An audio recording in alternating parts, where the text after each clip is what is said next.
But I would like to just say that my worry about that, about not having the date in, and I'm very pleased that the date is in, is that actually, maybe unlike a lot of members here, but very much echoing what my honourable friend from Blyth said the other day, I don't really trust the EU, and therefore I have always this worry that if we're not absolutely clear about what we're doing, they, in their own way, manage to move things because they would like to delay and to punish, I still believe, as much as possible, because we made that decision, that brave decision to actually leave something that, when we look at what we're discussing here, we're simply asking to leave the EU. 40 years we have seen the kind of entanglement and the legal procedures that have got into our country, that we're having to go through all this to simply leave what was originally the British people voted for a formal economic agreement. Yes, I give way. Well, I thank Margaret for giving way, and would she agree with me that if Parliament appears to be dragging its feet about leaving the EU when the people have made a majority decision to do so, the people will get frustrated with Parliament? We have to remember their wishes. That's right. Yes, and I agree, and I think a lot of people looking in on this, and perhaps one of the good things about the Minister, he's not a lawyer, and that why perhaps he's been able to treat this in a way that actually is quite a lot of common sense, because I'm afraid that the debate has been rather taken over by lawyers, and there is a kind of lawyer speak that is pretty clear. They love this. They love it when it's all so technical. I will give way to once to the honourable member. He's not a lawyer. I'm certainly not a lawyer. Thank my honourable friend. Would my honourable friend care to explain to the House why she felt unable to support Amendment 7 last week? Yeah, good question. Is it possibly because, as well as the EU, that she doesn't trust this House as well? I certainly trust this House, but I think what was designed by many of the people who were pushing that amendment, and I think we have to be very honest, that they saw this as a way of actually being able to delay before we could get into the detail of getting that agreement. And I very much agreed with the many speakers. I didn't actually get called that day, and I'm not going to go back over Amendment 7, but I will give way to my honourable friend. Yes, sorry about that, but there you are, got in again.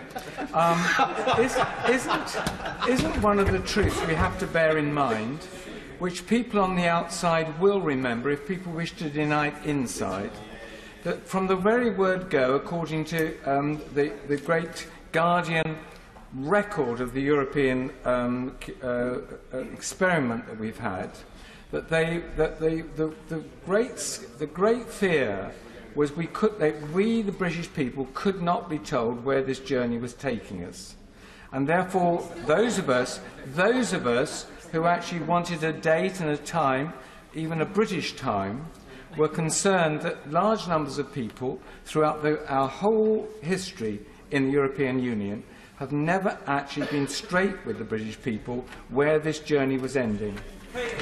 Yes. Well, I was always very clear from the day I came into this House that I wanted us to get out of the European Union. I'm just delighted that I've lived long enough to see it actually happening. But I will give way to the other one. Right honourable member has been totally consistent in that year upon year upon year she has opposed EU encroaching on British laws.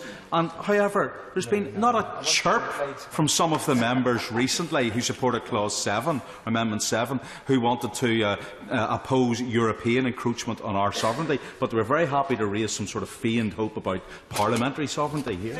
I think there's a lot in that, because, you know, when you look through all the no, I won't at the moment. So, David, when you look through all the different regulations and ways which the EU has encroached on our country's rules over the years, with majority voting and us being outvoted occasionally and not being able to do things that we wanted to do, and of course then finding that actually when we did decide that we wanted to leave, it was very clear that the European Union feel that we had no right really to make that decision, and that's why they want to delay and delay and delay. And my worry, no, at the moment I won't. My worry about Clause Amendment 7 was that you know, the EU have done this before with other countries when they voted against something that they didn't want. And I had this worry that the nearer we get to the end, if we do not have an agreement nearer the end, of course it's in the EU's interest to delay and delay and delay. And if they know that this Parliament is just waiting, to actually then allow more time, and then all that time we're paying in more and more money. I mean, I have a problem even. You may think I'm talking absolute nonsense. I think there's there's 17.5 million people out there who don't think I'm thinking nonsense.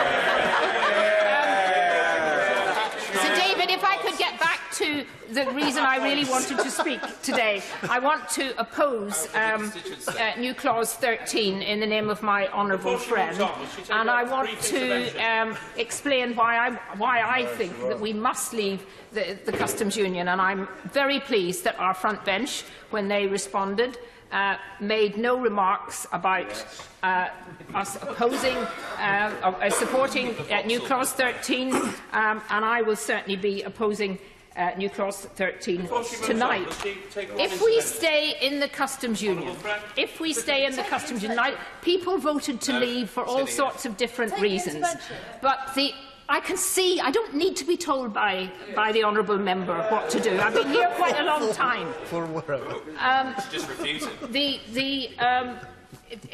If we stay in the customs union, then it is very clear that we can't actually cut the kind of free trade deals with 85%, over 80% of the world's economy that will be outside the EU once we've left. And I think that is not what the British people voted for. They voted for different reasons, but all of them, underlining everything, was to get back us being able to make those decisions about what we wanted to do and who we wanted to trade with. Now, the European Union has, well, as he's very kind and a nice member, I will live with.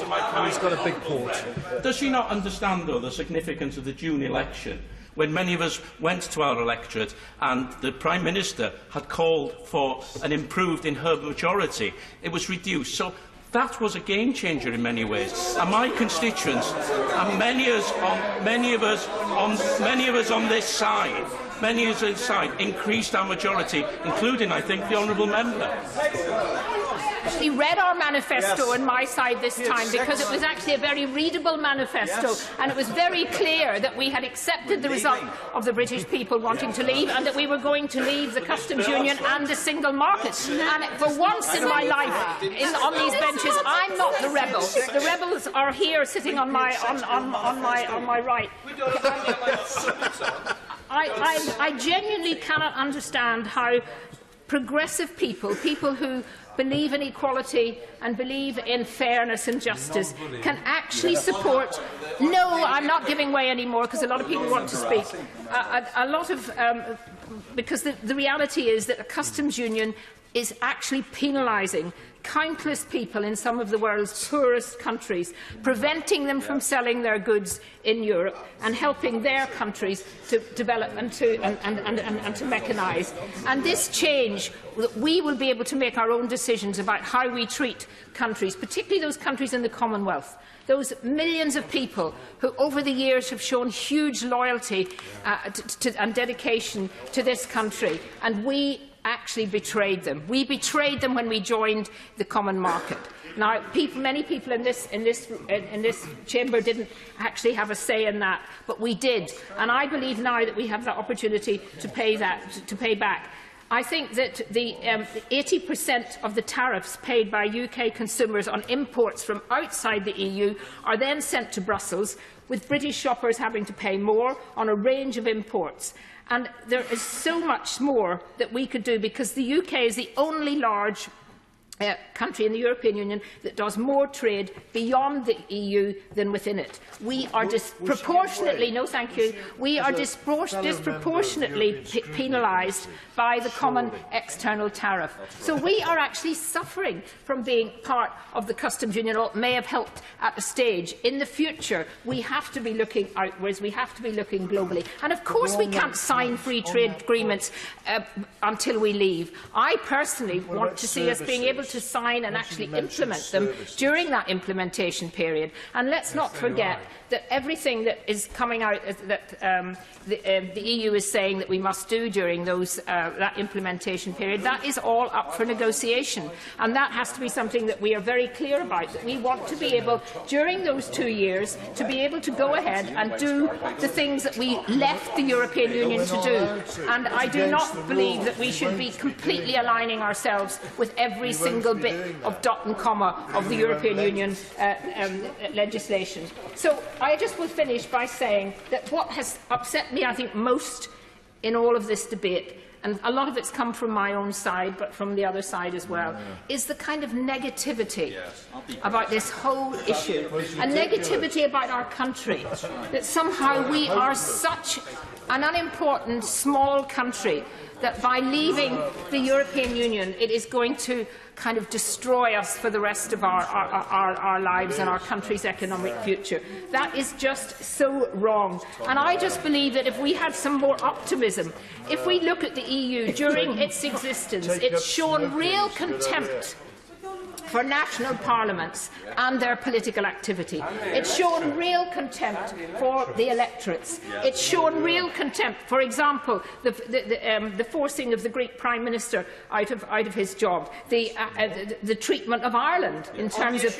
enforcing huge cuts. The EU does not tolerate political independence and democratic integrity of the modern European nation, and we should know that in this Parliament. And when we talk of parliamentary democracy, let's not forget just how many years we have lived without true parliamentary democracy in this country. So I believe that we should be being optimistic. I don't think we should see, as some people seem to see, some members, maybe even of the government, see it as almost a burden that we've got to sort of, we've got to get through this, and yes, we're leaving, and it's a terrible pity, but we're going to make it work just about. I want us to be optimistic out there saying, this can work, this can be great, we're a great country, let's get on with it, and delighted that we've got through this stage of the committee. Thank you very much.